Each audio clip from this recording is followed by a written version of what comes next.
Chennai Super Kings and all the fans of Chennai Super Kings can celebrate. They won by 5 wickets, and that's a tremendous win, Shishir, because this would be a tremendous win, especially after the kind of loss they had against the Delhi Daredevils. For their spirit and just the way they will now shape up in the tournament. You know, this 200, chasing 200 is always a challenge, and having done that, you know now that you sort of passed this acid test of defeating, winning the local derby. And it wouldn't be wrong to say, I won't be lying if I said that Chris Gayle is made for T20, won't I? He's played one of the best innings we've seen, and yet Chennai has gone out there and defeated Chris Gayle's innings and 200 plus, which should really take them ahead in the tournament now. So beware other teams. Chennai has here. Whistle Podu is a must now. Yeah? Okay, on a very lighter note, it was a 6-hitting fest at Chepauk. Some of us are confusing it with a T20 game. I really don't think it was a T20 game. As many as about 20 or 23 or 24 sixes and being the one that all of us will remember is the one Chris Gayle hit over the roof, the stadium roof, that couldn't be found. But Tom Moody said that it should be worth 12 runs simply because of the distance it travelled. But Murli Vijay, what should be done with him now? See, what happens is with someone like Murali Vijay, when you have invested so much in him, and the guy who's done well in the first 3 or 4 editions of the IPL, you want to still have some faith and wait a bit and hope that he'll come to form. But I think he's running out on time. He is actually living on borrowed time now. 4 matches, nothing to show for his efforts. I think he must fire, and soon.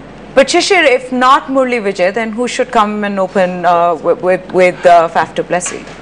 I mean, that's a difficult one. No, and Chennai don't look at ifs and buts. If they back a player, they give him enough of a rope to play through the tournament. And Murali Vijay has been successful for them. So to expect him to be dropped now or changes at the top would be asking for too much, and against what Chennai's theory is in the T20 format. They don't make changes. They just go out there and stick to a team, because they're not really spoiled for choices. They've always done this in the past, and they'll be hoping Murali Vijay, at least for starters, gets into his 20s. This is the Chennai Super Kings team that we've known in the past, because you have a Dwayne Bravo who scores 25 off 15 balls. Albie Morkel comes in, scores 28 off 7 balls, and that's where the difference was made. That once they get going, once they play like a team that we've seen in the past, then everybody chips in. Well, they've got lots of options, and that's something that Dhoni is very comfortable with.